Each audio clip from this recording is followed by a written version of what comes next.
Magandang oras mga kart lover mga kababayan. Well, itong bidyong ito ay 2017 pa ang issue na ito. Ito yung tattoo na dragon sa likod ni Paulo Duterte na ayon kay Trillanes ay triad tattoo ng dragon. At merong mga secret codes, secret numbers na nakalagay. At ngayon, 2024 ay muling binalikan ito na issue ang tattoo sa kanyang likod.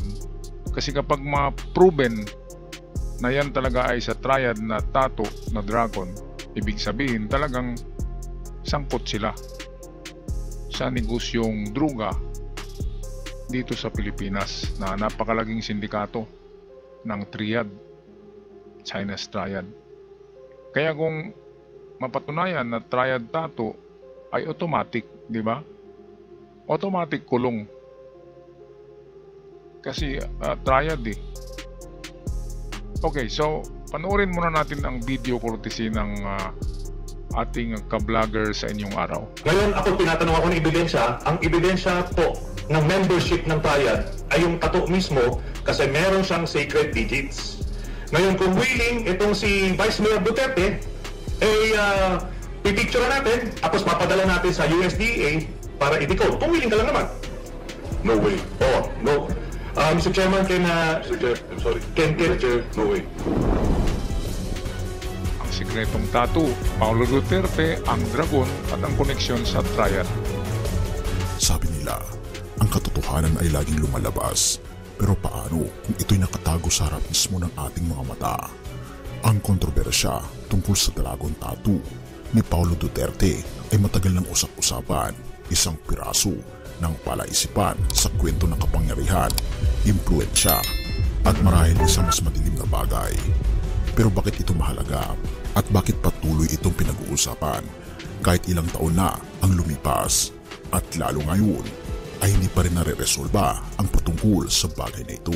Pero balikan natin ang 2017, ang dating Vice Mayor ng Davao City, si Paulo Duterte ay nasangkot sa iskandalong 6.4 bilyong drug smuggling. Sa gitna ng mga pagdinig sa Senado, lumitaw ang kakaibang aligasyon. May tattoo si Paulo sa likod niya, isang dragon-like na simbolo na di umano'y tanda ng pagiging miyembro daw ng Chinese triad. Tila imposibleng paniwalaan, di ba? Pero narito ang twist, inamin niyang may tattoo siya pero tumangging ipakita ito gamit ang karapatang magtago ng kanyang privacy. Halika, ating panoorin ang full video ng pagdideliberate ni Senator Trillanes kay Paulo Duterte. Ngayon ako tinatanong ako ng ebidensya. Ang ebidensya po ng membership ng triad ay yung tattoo mismo kasi meron siyang sacred digits. Ngayon kung willing itong si Vice Mayor Duterte pipicture natin tapos papadala natin sa USDA para i-decode. Kung willing ka lang naman. No way. Oh, no. Mr. Chairman, Mr. Chair, I'm sorry. Mr. Chair, no way. Okay. So, makita niyo, bakit? Kung wala naman yung tattoo na yan eh. Di ba? Oo nga. Ano naman yung ibibigay mo yung picture sa amin? We can ask the sergeant at arms to accompany you. Kukuha na lang sa likod. Bibigay natin yung picture sa USDA para ma-decode. Ayan, kaya nga, kung binigay lang sana ni Paulo, ni Pulong ang picture or pinakuna ng picture ang kanyang likod, ay tapos na sana ang issue. Kung talagang hindi yan sa triad na dragon, kung yan ay dragon art lang, ay bakit hindi niya pinakunan ng picture para matapos na itong paghabol sa kanya ni Trillanes? Kaya 2017 pa ito na issue. Pag-upo pa lang ni Digong ay nandyan na si tinatawag nila na aso, si Trillanes, laging kumakahol. Ngayon ay sinabi na naman nila na si Trillanes ay tuta ni PBBM, pero hindi yan totoo kasi noon pa man ay talagang ganyan na yan si Trillanes, parang asong ulol na laging kumakahol. Pero meron palang mga katotohanan din itong sinasabi nitong si Trillanes, kasi ngayon nagka-ano-ano na eh, ang pira-piraso ng puzzle ay unti-unting nakukonek. At kapag na-proven na talagang triad dragon tattoo yung nasa likod ni Pulong, ay automatic kulong itong si Pulong. Pulong-kulong na ito ang pangalan. At ito ang mahirap. Kasi maganda naman ang buhay nila noon pa man. Ay mayaman na yung mga Duterte. Pero hindi kasing yaman sa ngayon. Pero okay na sana yung nabuhay. Kasi sa Buddhism yung sinasabi na desire can cause you a big sorrow. Kapag nag-desire daw tayo, masama ito, sabi sa Buddhism. Ayan, kasi makakarma tayo sa desire. Yan yung teaching sa Buddhism, na huwag tayong masyadong mag-desire ng labis, kasi babalik ay karma. Yung word na karma ay Buddhist word pa rin yan Indian word. Kaya totoo talaga, kapag anong tinanim natin, yun din ang ating aanihin. Kaya huwag tayong magtanim ng mga illegal, kasi aanihin natin illegal. At kapag illegal, hahabulin ka ng batas. Okay, balik tayo sa ating reaction video, courtesy ng ating ka-vlogger sa inyong araw. Kung saang faction ka, are you willing? Are you willing to do that? No, Mr. Chair. Oh, no, bakit naman?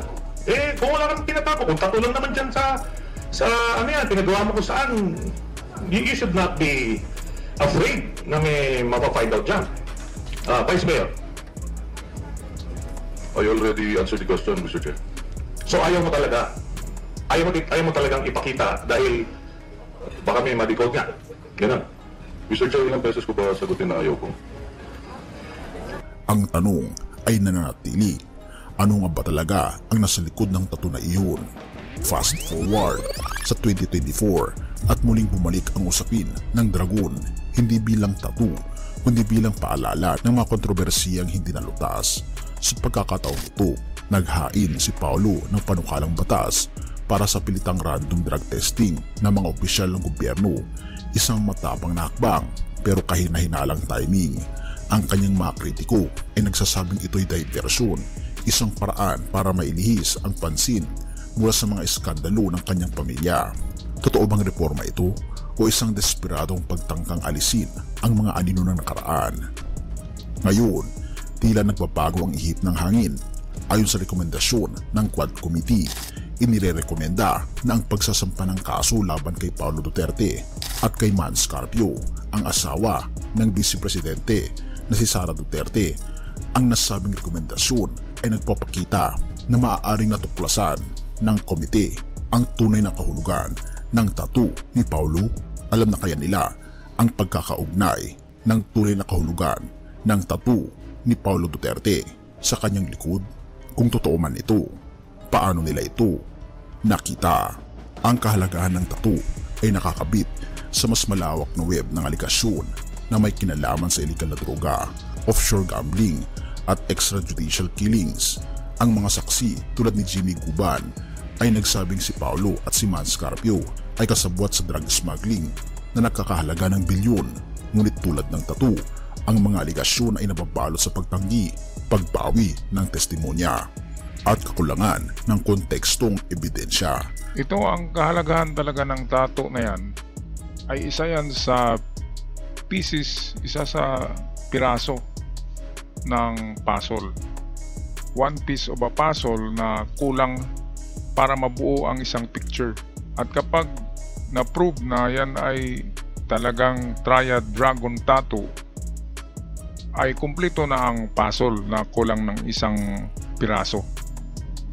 Diba? So, assemble na siya, kumpleto na. Makikita natin ang talagang picture. Kaya napaka-importante ng tattoo na yan. Kasi mismo, dala-dala ng may-ari nasa katawan niya. So, alangan naman na sabihin niya na nilagay lang yan dyan. Talagang sa kanya yan. Kaya, grabe. Instant karma, meron talagang karma mga kababayan, mga card lover. Kaya iwas tayo sa mga ganyan na biglang yaman, na katulad dito sa amin, merong nagbibenta lang ng bigas, pero after 3 years lang ay meron na siyang tatlong building. Meron ng hotel, meron ng magandang residential house, at meron ng tindahan na malaki rin na building. At maraming sasakyan. Kaya magtataka ka. Nagtitinda lang ng bigas, hindi professional, at biglang ganun gayaman. Ngayon natuklasan din na ganyan din. Related sa droga ang yaman. Ngayon nasa watch list na siya. Kaya alam na ng komunidad na diyan talaga galing yan. Maliban na lamang kung katulad sa atin mga treasure hunters, mga katiats, ay kung yayaman tayo bigla, alam na ng mga tao kung saan galing, di ba? Kasi palagi tayo naghukay. So hukay ng hukay lang. At baka makatama, di ba? Kisa masangkot ka diyan sa mga illegal na yan.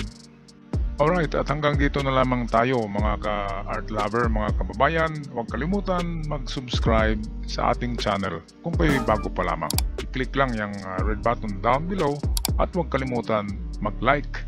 At ako'y magpaalam na. Maraming salamat.